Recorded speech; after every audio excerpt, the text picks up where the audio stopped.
Well, Dan, thank you so much for joining me on the ODAT Chat podcast. Thank you for having me on the ODAT Chat podcast. I'm so excited to have you. We have a mutual friend, Amy Dressner, and she was like, "Hey, I've got this great guy for you to interview." And I was like, "Bring it on." Any friend, Yeah, and Amy's is a friend of mine. yeah. Amy's pretty awesome, as you know, and brilliant and funny and has a great story and great recovery but she's been a wonderful friend to me and really supportive. So I simply love her. Yeah, me too. And I'm so grateful for the work that she does in the recovery community. And I'm so glad that she introduced us because you wrote a book. I did. I Oh, did. that's amazing. I'm so jealous. I want to do that. That is on my bucket list. But As Needed for Pain. What a brilliant title. How did you come up with the title?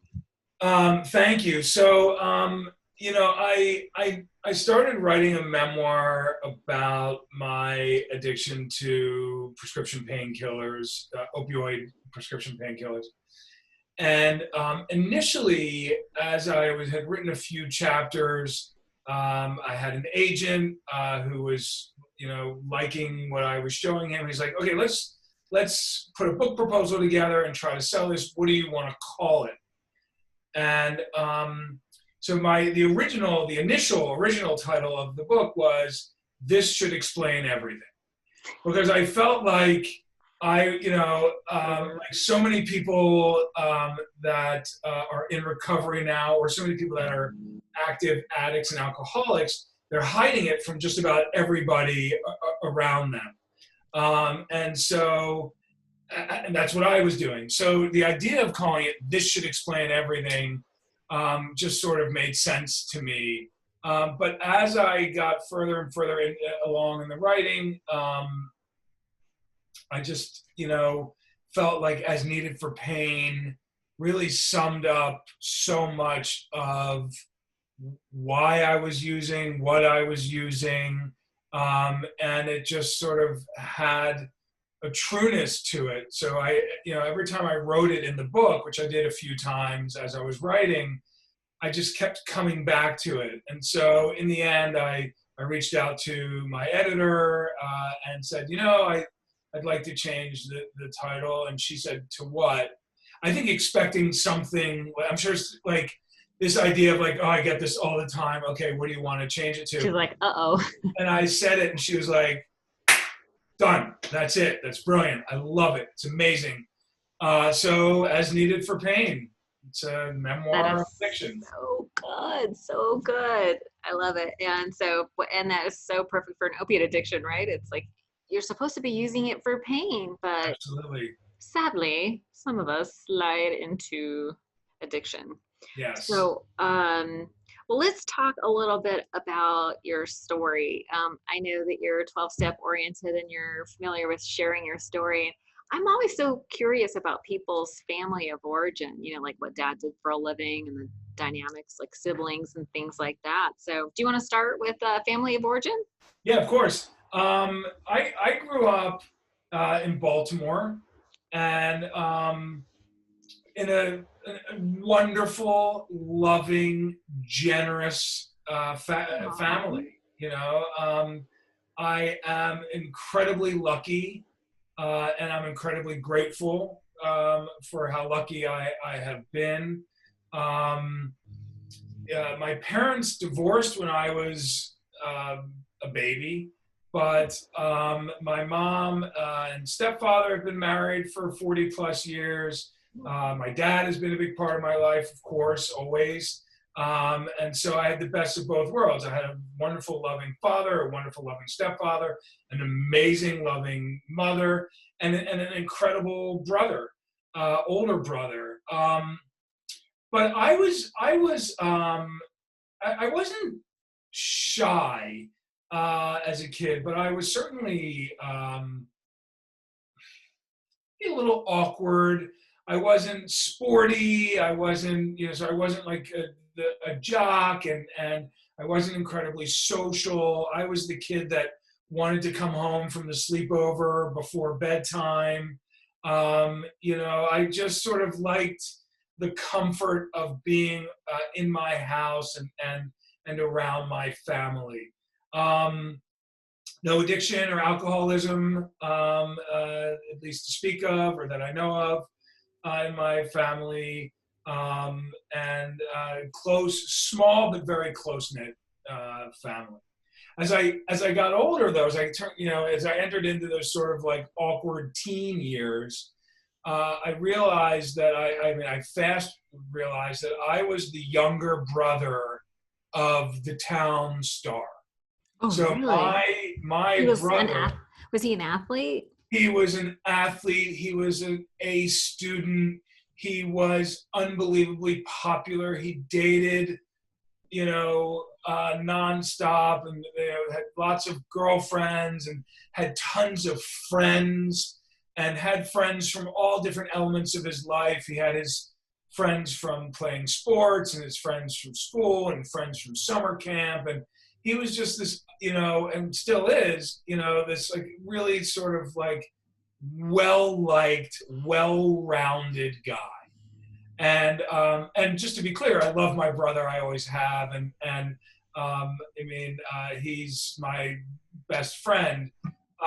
But at that stage of my life, I was in the shadow of Dude, this like sort of like glorious oh, figure in our town, and that had maybe to be I horrible. I'm sorry to might, interrupt you, but maybe that I'm had to be over. horrible. Listen, it's what it was. And so I was really interested in magic, and I was doing these like magic tricks, and would hang out in the basement, practicing juggling and card tricks and all of this stuff. And my brother, was out, and I had this one really close friend who was cut from the same cloth as my brother, and I just sort of, as I write in my book, I felt like every character ever played by Anthony Michael Hall. I was the sort of Okay. like, or I was Cameron from Ferris Bueller's Day Off, or like I just was the guy next to the guy, you know, like there was like the guy, and I was like the guy's guy, and so Oh my that's God. that's sort of who I was. That had to be rough, though. I mean, I know you love your brother, but I mean, they say that comparison is the thief of joy, right? I don't know if you've ever heard that. I Yeah, thought that was compare and despair. Yeah. right. Compare and despair. So that had to be rough. So, as much as you love your brother, wow, that would have been very, I bet that was tough to grow up that way. Well, it's all I knew, and it was such a like I loved my brother so much, that it's not until I got sober, it's not until I was an adult that I was able to look back. And really, quite frankly, it wasn't until I started to truly examine my childhood with respect to writing a memoir that I realized, oh, wait a minute, like here are some patterns and some issues and some forms of behavior that I exhibited as a child and as a teenager that really inform my thinking about the man that I became, addict and all, right? And so, but in the moment, to the best of my recollection, I was kind of okay with where I was. No one was teasing me. No one was, picking on me for being a little maybe on the periphery of all the excitement. Good. So okay, that's good. You weren't feeling, but there must have been a little bit of self-consciousness maybe when you were a Oh, teenager. well, there was always a deep insecurity. There was always fear.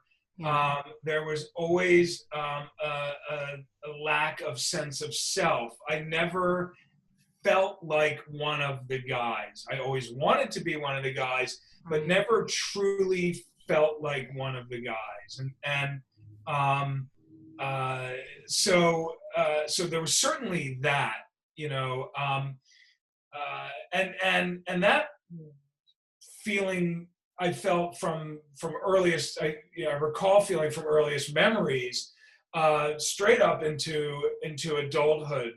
This is common with people in recovery. You hear people say, with some frequency, that I didn't feel comfortable in my own skin, or I never quite knew who I was, and I'm no different. I was as a teenager, was a part of this group of friends, of really popular guys who had lots of girlfriends and played lots of sports.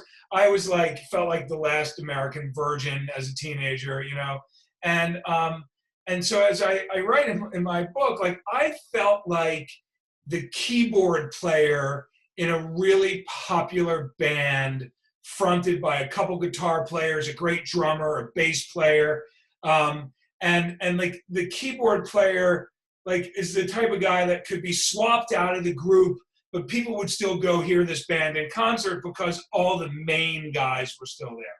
So I felt like I could have been rotated out for any other kind of keyboard player or any other sort of friend, but like this group, the core DNA of this group wouldn't change any.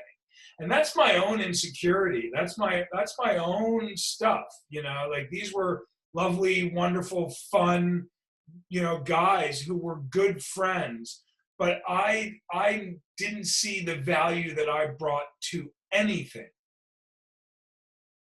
I saw it. I mean, um, so when did you start drinking? Was it because you wanted to fit in and feel a part of that you started drinking, or when did that start happening? Yeah, I mean, I think it started to happen during those teenage years, growing up in Baltimore. Started drinking, started smoking some pot. Um, it was something that I was okay doing, but it was certainly something that I was doing because it's what other people were doing. Um, so I wanted to fit in, but it also felt like one of those rites of passage, like, oh, okay, this is the time of my life where I start to experiment and play around with this stuff. And How old were you when that started happening? it would be 13, 14, Okay. That you seems know. pretty typical, right? Exactly. And, Yeah. and it was typical, and I've heard stories over the years of people that had their first drink at 8, or, right. That was me. Yeah. And there are a lot of, sort of people that was their path and that was their experience. For me, no, I did it, the sort of when it felt like I should be doing it. But I liked it, and it brought me a level of belonging that I had been seeking for as long as I could and can Right. remember. Absolutely. And so it was like a nice sort of gateway for me to feeling a little more included. Get did all that stuff for you, like relieved you of your inhibitions and your self-consciousness and all that stuff, made you feel funnier and all that? Yeah, I mean, sure. I think more than anything else, it made me feel like I was doing what the group was doing. Hmm. Because, like I said, these were athletes, and these were guys with girlfriends, and these were guys that had lost their virginity, and these were this sort of, in my view anyway, that really sort of like, quote unquote popular, guys. Um, I can't say that they would view themselves that way, but that's how I viewed them. And so it the drinking or smoking pot and smoking cigarettes, which we were doing back then also, was something that felt like an entree for me, into the group even more. Right now, I can do what they're doing. Because I wasn't a star on the field and I wasn't really a huge star in the classroom. And I was just sort of like a middle of the road student at best in those years. And so it gave me a long sought after sense of belonging. Like that's really at the end of the day what everybody wants is to just be liked and accepted and have a community. And it's so interesting to me because then we find recovery and that's we get everything that we always wanted, but you have to sort of go cross through the gates of hell You first. have to stumble clumsily down the path in order to get there, and I most certainly did. Yeah. Yeah. So walk me through sort of the progression. So it sounds like it was working for a while. Did you have periods of blackouts? Did you get in trouble? Did you ever get in trouble with the police? I mean, what happened that made you decide that you needed to get sober? Well, I drank and did some drugs. Nothing major, nothing that was too concerning. Yeah, I enjoyed the drinking until it started to not. But I was never. Quite frankly, it was never something that like veered too far out of control. It wasn't until I was prescribed painkillers, opioid prescription pain killers, for an injury and subsequent surgery, that things started to really progress for me. In fact, for the drinking and other drugging that I had done, it wasn't until I took painkillers that I really, for the first time, felt at home. It's almost as if when I took them, I was like, oh, this is how I want to feel. Right. All that other stuff, the drinking and the pot smoking, made me feel okay, and they gave me a buzz, and they did all the things that they're designed to do. Mm-hmm. But it wasn't until I took these pills that I truly felt almost like a warm embrace of a long lost friend. And I don't look to romanticize it or glamorize it because it's Listen, poison. if that's But how you felt, I but mean, yeah, that's that's where I was, and that's how I felt.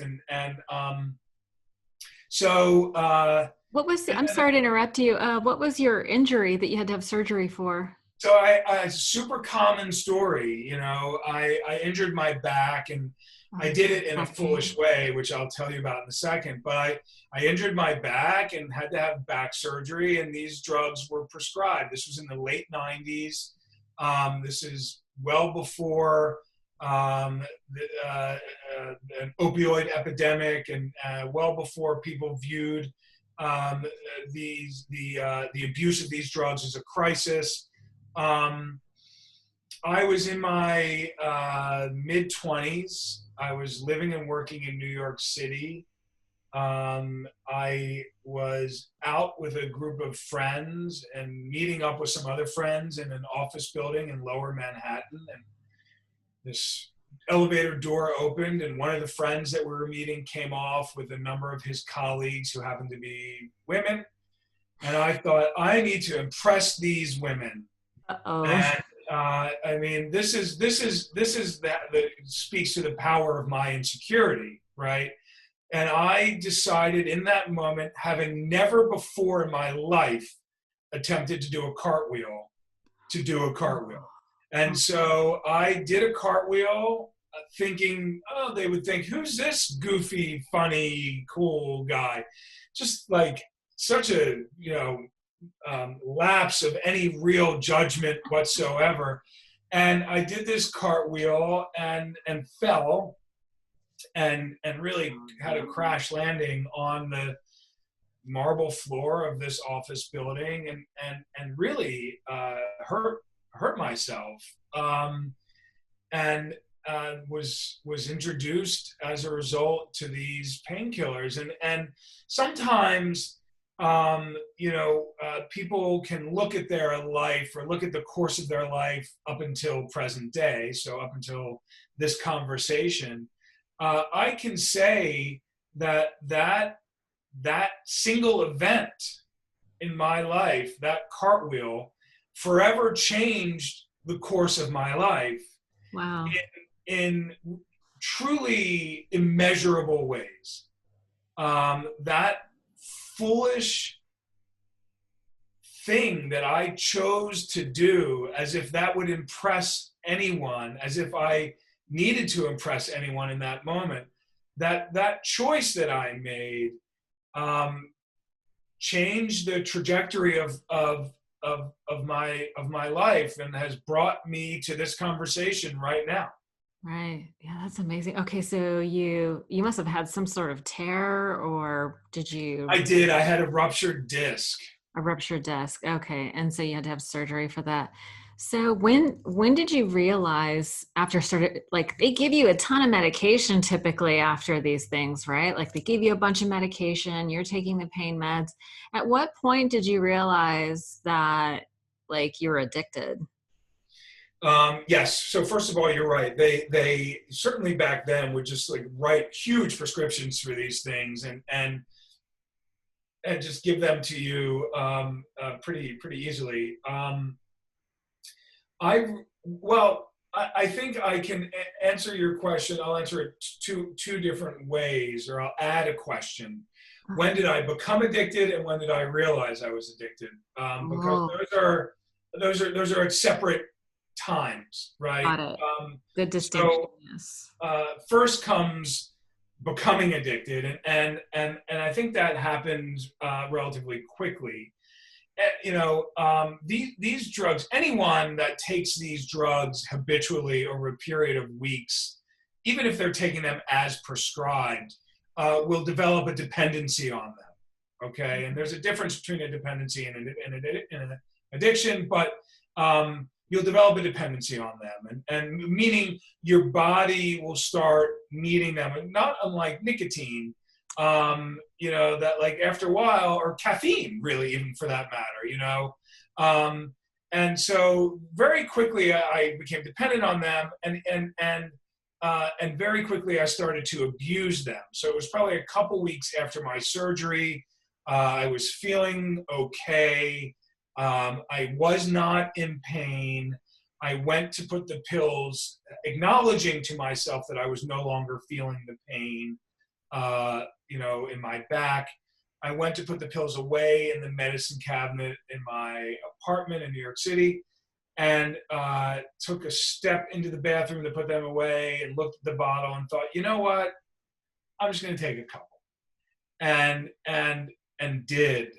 And very quickly, two became four, became six, became eight, to a point where I was taking ultimately 15 at a time. What were you Uh, taking?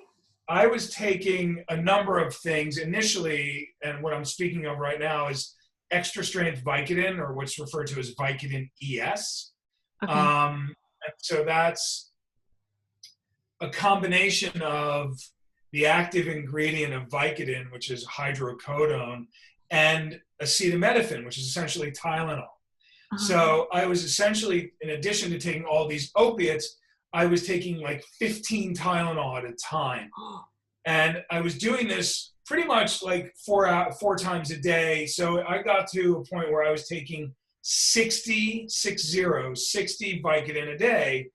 And it took me a while. That was a progression, right? But it took me a while to get up to those numbers, but I got up to those numbers, and and is that the medication you were taking also included like the Tylenol component yes, too? yeah. So what does taking that much Tylenol do to, like, is that a blood thinner? Like what does that do to your body?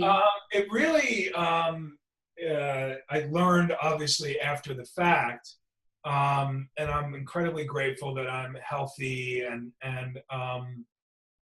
in recovery. But certainly, right when I got into recovery, one of the first things I did was go to see my doctor and say, "Look, this is everything that I've been doing. Like, what do you need to check?" And it's your liver, and other things. But it's amazing. It's one of the many miracles of my life is that I had no permanent, lasting, recurring impact from that type of consistent drug use. How long were you taking them? Like when did you get recovery? So I started in earnest with the taking of them in 2000, and that's when the numbers grew to such huge levels. And I got sober in 2007. So it was a straight, pretty much uninterrupted um, period of active use. Were you able to hold a job and do have relationships and stuff during that time? Not only was I able to hold a job, but I was able to hold a really high profile job in the media world. I was the editor in chief of a magazine called Details, which at the time was a major national magazine and published by the same company that publishes Vogue and Vanity Fair and Glamour and GQ. And so I had a high profile job, and I was able to keep the job. But I certainly can't say that I was a super high functioning addict. That's amazing that you were able to ascend to that level while addicted to opiates that way, right? I mean, it didn't interfere with your obviously it didn't interfere with your work, but can you give me some examples of like how it was a problem for you at work? Well, I mean, it ultimately interfered with everything, but yes, I can give you examples. I was going to the office less and less. Mm. I was delegating out more and more. My priorities shifted from work and family and health and Were you married? I was not married at the I got married as an addict, but I wasn't married in the early moments. But I did get married within those years of active use. So all of those things, and of course, I'm now divorced, but my wife at the time was a priority, obviously. And then everything sort of shifted, and all of those priorities, work, family, and my marriage, and all of that, just fell away. And I had a single priority, the only priority that I cared about, which were the drugs, getting them, taking them, getting more of them. Ah, And so brutal. it is brutal. It's an incredibly powerful addiction. Did your you were dating and did you met her while you were using, I would That's imagine? right. Okay, Yes. so you met her while you were using and she didn't know what was going on?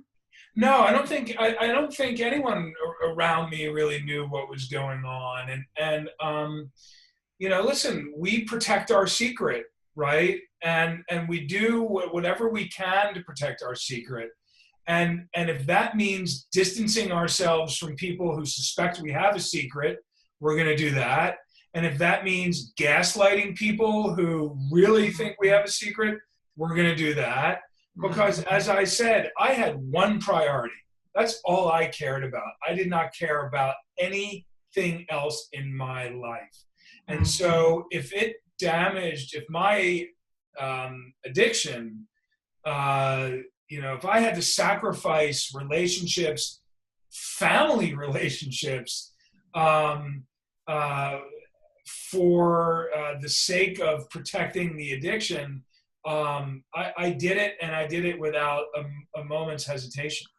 Yeah, I mean, I've been there too, right? Where just in the throes of like, you have to get whatever it is that you need to get. Like, I don't care if it's, I've seen women pursue men that way, or drugs or alcohol, or, whatever your thing is, when everything else falls away. Like you said, that singular pursuit, that singular priority. I mean, I found myself being like things would happen. Like I went out to, my friend and I were getting ready to go out one night, and I was ready to tie one on, and I knew that there was going to be a man there that I wanted to see. And as we were getting ready, she dropped a curling iron onto her eye, and she needed to go to the, yeah, yeah. And I was like, you know what, call your dad. I gotta go. Bye. And I look back on that and I'm like, oh my God, I was so singular minded. I couldn't give two shits about my friend. And Exactly, because that's what we do, right? And yeah, so, it's, I wasn't normal. I didn't care about other people. I wasn't human in that way. I yeah. wasn't empathetic or compassionate. All I cared about was my drug intake and the what felt like at the time unending pursuit to get more and more and more and more. Because the more that I took, the more that I needed, right? Supply demand. And so, So did you have to switch to anything else? Did you ever go try heroin, or because that's what I hear a lot of times. yeah, that's a super common thing that happens. Is that as people, opiate addicts, um, you know, uh, face challenges getting more, they switch to heroin. I tried to buy heroin once when I was in LA. I was hosting a party for celebrities and people that I had that were written Really, about like who? in the magazine. I can't even, with any real clarity, tell you who was there. And after this party, I went down to what I thought was Skid Row in LA to try to buy heroin because I was frustrated and exhausted and detoxing and going through withdrawal and I needed a high. And I got chased away by the drug dealer who I either felt that I was a cop or I just don't know. Uh, I write about that in my book as a really low point for me. I've never tried heroin, but I did try to buy it one night. Tried to buy it. And so you were just always able to, well, not always, obviously get what you needed. So going through withdrawal was that something that you experienced a bunch of times?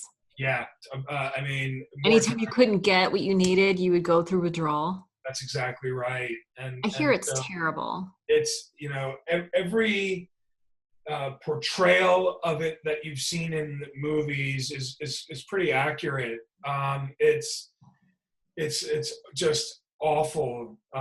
You have chills and then you're burning up, so you're sweating and shaking. Your body is aching.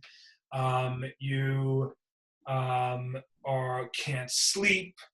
You want to just crawl out of your skin. You're itching and shivering, and there's nausea and vomiting, and it's just awful. But I can tell you that the addiction is just so extraordinarily powerful that even though you've gone through all of that, and even though, as in my case, in the case of many others, you've gone through all of that a number of times, you will pick up and do the drugs again the moment you can, knowing that you're going to run out again, knowing that you're going to go through that hell again, but it doesn't make a bit of difference. You take those drugs, you get that high, and you go with it, and you just face the consequences when you run out. That sounds brutal. So let's move towards finding recovery. like what happened that made you decided you needed to do something about it and really get sober or clean? Um, I I probably several years before I got sober, I realized that I needed to get sober, and I started trying to get sober. Um, Here's the catch: I was trying to do it on my own. I thought I could do it on my own.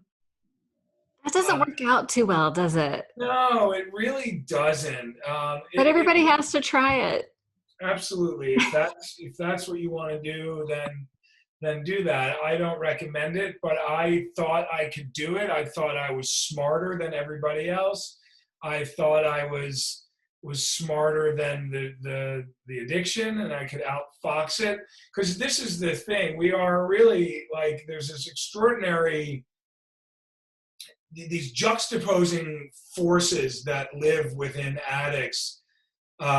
One, this sort of deep and powerful insecurity, and the other, this like tremendous ego and sense of self.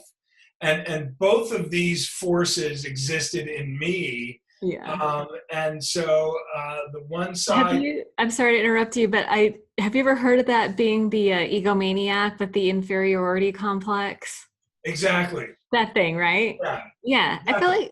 like, yeah, I feel like we all have that. Like we have all these delusions. Like for me, like I was trying to be somebody else for so long that I didn't realize I wasn't actually that person. You know what I mean? I do I know what you mean? Are you kidding me? Of course I know what you mean. I had no idea who I was. I was pretending to be what a 30-year-old man should be. And I had the job and I had the apartment and I went and I found the wife because these were the things that other 30-year-olds had done before me, my brother, whom I'd idolized, and others. So, of course, I understand that. But just to bring it back to recovery, I eventually, I was trying to get help. My wife at the time um, had just gotten pregnant. I was going to be a dad. Uh, and I was trying to stop and I couldn't stop. And then she discovered that I had been taking all these pills uh, She discovered found that. out, she found out, sorry to interrupt. She found out while she was pregnant. That's right. That Yeah. must, she must have been terrified. I'm sure she was. But in addition to being terrified and hurt, in addition to having been lied to for really the length of our marriage, she managed to find the courage to raise a flag and to notify my family and friends and in doing so, I think really saved my life. Um, and Because that was the point where I gave up. And that was the point where I was finally able to ask for help. Let's remember that there's a huge stigma associated with raising your hand and saying, "Hi, I'm an alcoholic," and "Hi, I'm a drug addict." And, I write a book to help address that stigma and destigmatize it. You're doing an amazing podcast about it. And there are voices that are out there that are working to help destigmatize it. But in that moment, in 2007, I was ashamed and embarrassed and terrified to step forward and ask for help. And my wife at the time really helped force my hand in that regard. I ask you, did she do an intervention or how did she, Well, it sounded like she outed you a little bit. yeah, certainly wasn't a classic or traditional intervention. She outed me and physically outed me by saying, "Listen, I'm pregnant. I can't have this around me. and she was certainly 1,000% right to be doing that. And I owned it, and I went down to where I grew up in Baltimore to my mother's house, and I went through the withdrawal and the detox, and I stayed down there for 2 weeks, and came back after being in Baltimore for 2 weeks. I was sober. I attended my first 12-step meeting down in Baltimore. And I got on a train back to New York and immediately went and got pills. I took them for one day. And the following day was October 12th, 2007. And I've been sober by the grace of God since then. Amazing. I'm so glad that I'm glad you were able to find recovery and it didn't, go on for ages. And one little relapse, that doesn't sound too bad. But how brutal is that you went through 2 weeks of detox, right? Of hell, and then came back and used right away. But I know. And it's how did you extraordinary. know to go to a 12-step meeting? Did somebody invite you to go? Or because it doesn't sound like you didn't go to rehab?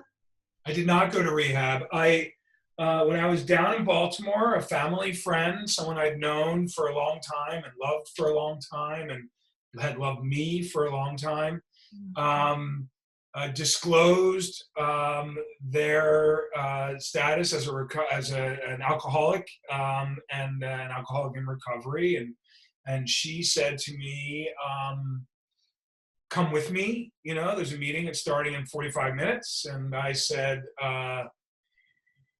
"Okay." And I went, and I said, "Look, I'm taking these pills. I'm not even really drinking." She said, "Listen, just come with me to this meeting." And that's what I did. And so I also, when I got back to New York, went into an outpatient recovery program and did what's called an IOP, an intensive outpatient program, which met, for maybe 90 minutes, 3 to 4 nights a week, as like, quote unquote group. But I did not go to an inpatient No rehab. traditional 3-day rehab. Yeah, I didn't either. I went to a lot of 12-step meetings. So it sounds like you went to a lot of meetings. What was your initial response? Were you like, oh my gosh, this is amazing? Or did you sit there and go, these people are insane? Maybe a combination of both. What was your initial impression? Um, I think initially I thought, first of all, I was terrified. So, like a lot of fear, and anxiety. My initial thought was, wow, look at this group of weirdos. But I'm here to tell you that I'm sober for 12 plus years, and I can still walk into a 12-step meeting and be like, look at this bunch of weirdos. I love me So, some weirdos. That's yeah. So like awesome. I'm just, I'm one of those weirdos now, Yeah. but listen, as you know, like it takes all kinds in recovery. There are lots of different people, so I was nervous, but I felt immediately welcomed. I felt immediately. People approached me. People were encouraging me.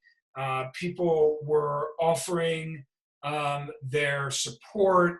The men in the group offered their phone numbers and offered a form of fellowship that I had never experienced before. And I can tell you that the recovery community is as important to me in my life today as my family, Yeah. because without that recovery community, I don't have my family. And the relationships that I've developed within the recovery community with other sober men uh, are some of the most important in my life, and also some of the most unexpected in my life. What do you You mean? know? Well, uh, who would think that the upper middle class Jewish kid from Baltimore who did magic tricks in his basement and went on to become a magazine editor would have, you know, the most powerful friendship he's ever had with, you know, the blue collar guy from Queens, New York, who, you know, like on paper, just none of it makes sense, you know. But these are, you know, powerful, meaningful relationships that I hope and pray will be lifelong friendships. I hear you. I mean, we find it's almost as if we find these people who are so safe that, like, I have found people that are so safe that I just go through my stuff faster in their presence, or I'm elevated to be like a better person when I'm around them because they are so just like in touch with their feelings or so present in the moment, or they just Yes. have no agenda. They're just like fully like listening, or you know what I mean? It's, of course, I, you know what I mean, of but course I do. Listen, you know, there are a lot of reasons to point at someone and say, I want what they have. yeah. You can maybe drive past some house that looks appealing to you and think, I want what they have, or see someone zoom by in some sexy sports car and think, I want what they have, or see some couple that seems to have this beautiful marriage or relationship and I want what they have. The only times I utter, at least internally to myself, I want what they have, is when I look at people in recovery and I see how present they are. I Yeah. see how honest they are. I see how open they are with what they're struggling with. Because let's not forget, recovery doesn't mean shit's not going to happen to you.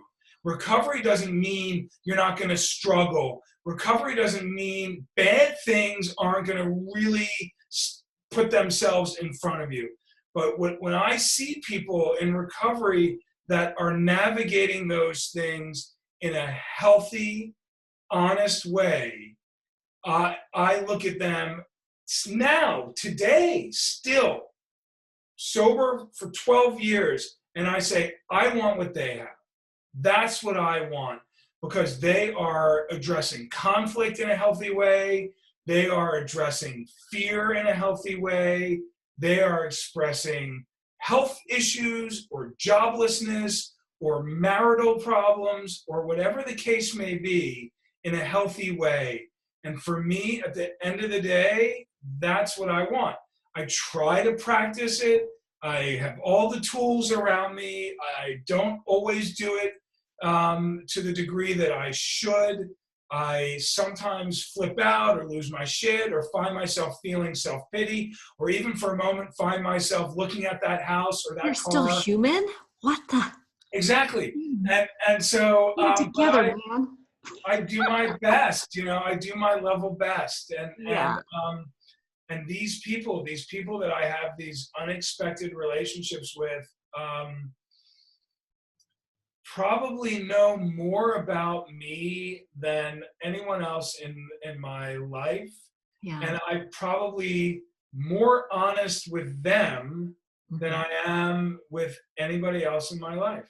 I mean, these are people like we get very comfortable being vulnerable and open. And I mean, it demonstrates vulnerability. I mean, Brene Brown has really been talking a lot about how to deal with shame, and you know how empathy is the antidote to shame, and you know she does a lot of work around vulnerability. But I feel like people in recover really get comfortable with vulnerability, and there's something about somebody who is just so transparent and so honest and just so willing to tell it like it is, that is so endearing. Like when someone speaks from the heart like that, that is so endearing. And you know, even people that aren't, you know, shiny, you know what I mean? Like maybe they're not polished or have what Doesn't matter. doesn't Doesn't. matter. Doesn't matter. When they speak and in their presence, like that really touches my heart. And that's what I'm drawn to. I would imagine you've had the same experience, right? I absolutely have, and I continue to be inspired every day Yeah. by the recovery community, by the men and women in the recovery community, and I continue to hear what I need when I attend now in a virtual sense a 12-step program meeting. And you know, my oldest son is 12 years old. I got sober 3 months, 92 days before he was born. And he said to me not long ago, "Why do you still go to those meetings?" And I tried to explain that the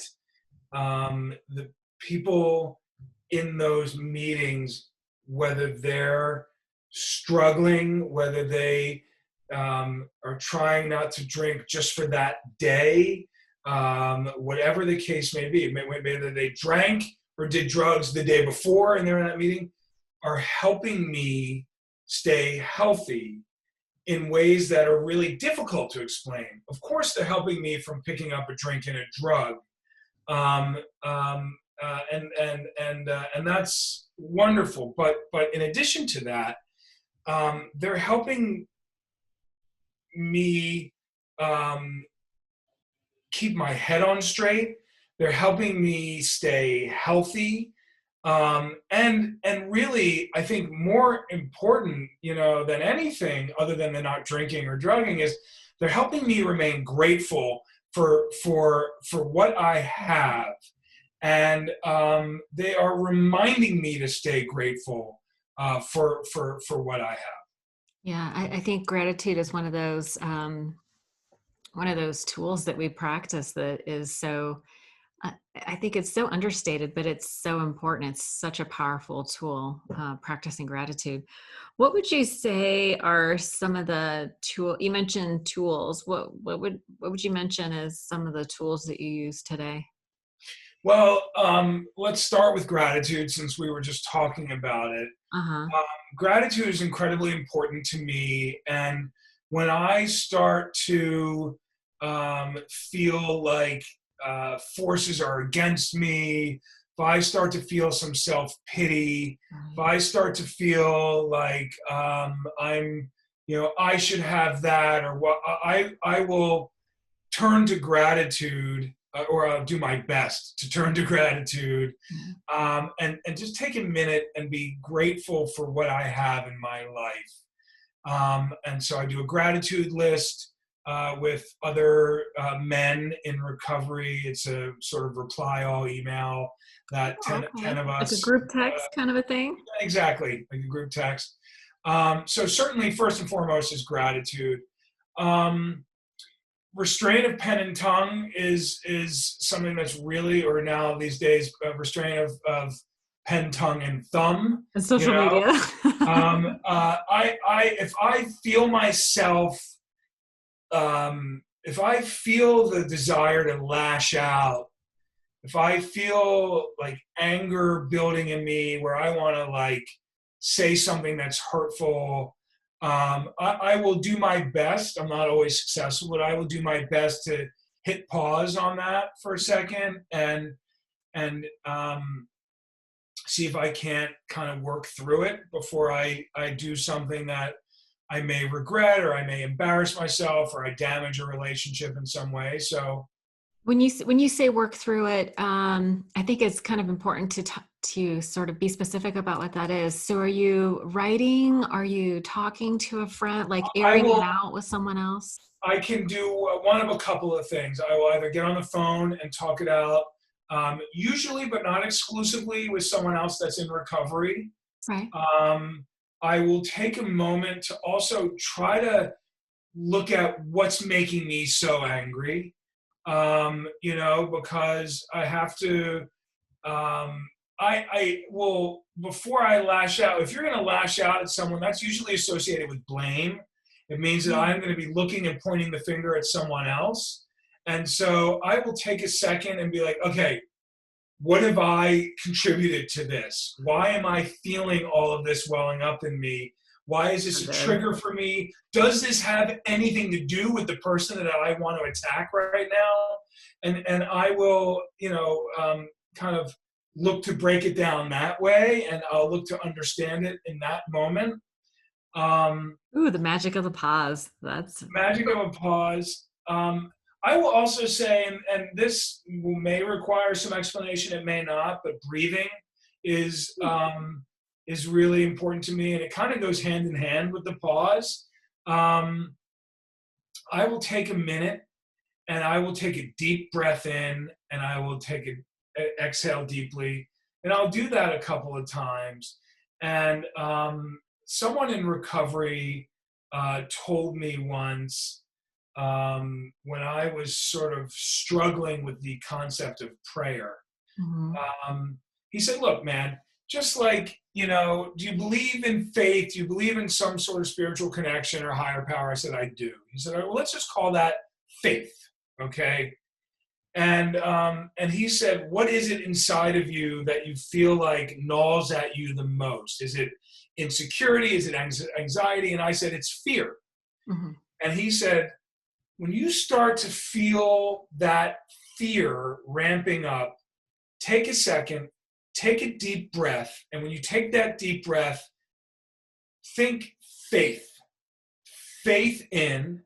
And when you exhale that deep breath, fear out. Yeah. Faith, fear, faith, fear. So I will take a second and I will take a deep breath in. And in my mind, I will say faith. And as I exhale, I will say fear.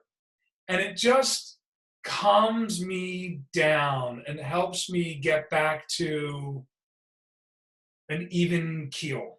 Sure. Yeah, no, that it's so interesting how like neuroscience talks about how certain words are definitely it's like we were trained like Pavlov's dogs, right? Certain words trigger certain emotions in the body.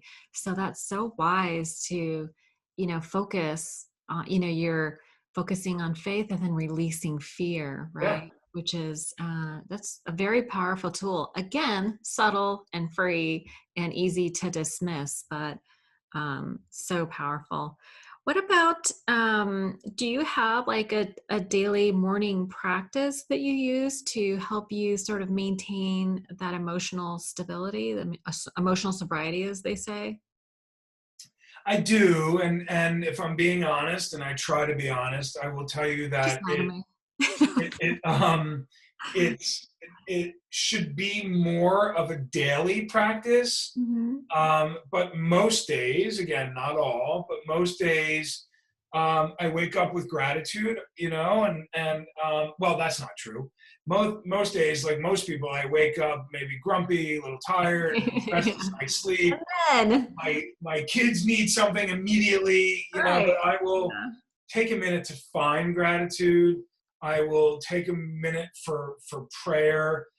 Some people hit their knees. I don't do that, but I do speak out loud, and um, I thank a higher power, in my case God, for my sobriety, and I say a couple of prayers that I've learned through the 12-step programs, and a couple other little things, and it just helps set me straight. You know, Sure. I get up and I move in the morning. I don't laze around. That's a behavior that I did as an addict. I could spend all day in bed just swallowing pills and being unhealthy. And so I'm up and I am moving, and I'm grateful for that fact because it's a miracle that I'm still here today, and I know Yeah. that. Mhm. So I try to start my day like that, with a little bit of prayer, with a deep breath, and with some gratitude. That's a beautiful way to start the day. And you're still going to meetings regularly? Yes, How many yes. do you go to per week? It can vary anywhere from 3 to 5. Mhm. The attending meetings now during a pandemic via Zoom actually make it a little bit easier for me to go to more meetings, because I Yeah, me can, too. after my kids go to sleep, I can pop into a meeting on the West Coast, that, or anywhere really in the country, and just sort of listen in or try to share if I'm able to, and just sort of um, have it on, while I'm, decompressing, for the day. So don't get me wrong, I prefer the sort of human connection and the in touch meeting and in touch conversation, but I'm incredibly grateful for those virtual meetings, because I'm able to, I don't have to factor in the time, the drive to and from. I'm Uh, telling you, I'm digging it. I'm liking I yeah, like seeing everybody in their natural habitat. It's like yeah, the Brady Bunch or Hollywood Squares, whatever. It's kind of totally. cool. Yeah. It is. It is. It's great. Yeah. So I try to be as active, as I can with Right. respect to meetings. That's very cool. And I know you're doing a lot of service work. And I think, sharing your story is so brave and so needed. There's just not enough, and to destigmatize it, by giving face and voice to it. I think maybe that's one of my chief complaints about certain aspects of certain programs is, I understand the need for privacy and anonymity, but at the same time, it's like, how much are we continuing to foster shame by keeping it so under wraps? So I don't know. I just feel so grateful for people who are willing to just recover out loud, share their story. I think it's so important. There's people dying like every day. So Yes, yes, I, thank I you. So agree. thank you so much for sharing your story. I can't tell you how much I appreciate it. And thank you so much for your time today. Where can people find your amazing book? Okay, well, first of all, thank you, and thank you for doing this, and thank you for having me on, and again, thank you to the amazing Amy Dresner, Hey, um, Amy. who also has a wonderful book out Oh, there. I had her on the podcast too. She was amazing. Yeah, so she's awesome. My book is called As Needed for Pain, and it's Dan Paris, Peres, and you can get the book wherever books are sold, which in most places, depending on when you air this, are still maybe closed, or just hopefully starting to reopen. It's available certainly on Amazon and Amazon.com. Right. anywhere where you buy books, As Needed for Pain. And if people want to reach out to you, do you have a website or? I don't. I can be reached on. I have to put on my glasses and just sort of like check to make sure that I have my own. We can always leave links in the But show notes. on Instagram, it's Dan underscore Paris Peres, and on Twitter, I can be reached at Dan Paris NY. And why? Well, NY. Dan, what a wonderful guy you are. And Oh, I'm sure. so Thank you. glad that you wrote this book and that you were able to come on today and really speak to not only just like how hard it is and how easily it can happen, like the opiate addictions, but just that you can break free of that and have an amazing life, right? Beyond your wildest dreams. Beyond your wildest dreams. That's right. Well, I love it. And thank you so much again. And hopefully we'll get a chance to talk soon. Invite me to one of your Zoom meetings. I will. I will. I will. That's great. Have a great night. Thank you. Good night. Good night. Click. Okay, well, listen, I will publish this probably in about 2 or 3 weeks, but I will send links. Cool. And I'll publish the video to YouTube. I apologize for, I had to text my son. I didn't know if you could hear my dogs snoring right outside my door. Oh my God. I have a little audio thing going like this. And That's really cute, by the every way. time he snored, it's an English bulldog. He's Okay. hilarious. Yeah. So I apologize. I don't usually text during Oh my these. God, don't be silly. Don't be silly. Oh my God. So yeah, let me know when you have links. Let me know, and I'll Okay. do my best to get the word out. Yeah, that'll be great. All Well, listen, right. no, I'm not kidding. I would love to attend a New York meeting. We were just talking about that the other day, and I was like, I would love I to. will send you. I will email you a link that to a website. It's like in the rooms, or just like your It, local people's. no, if you go to 12, the numerals 1, 2.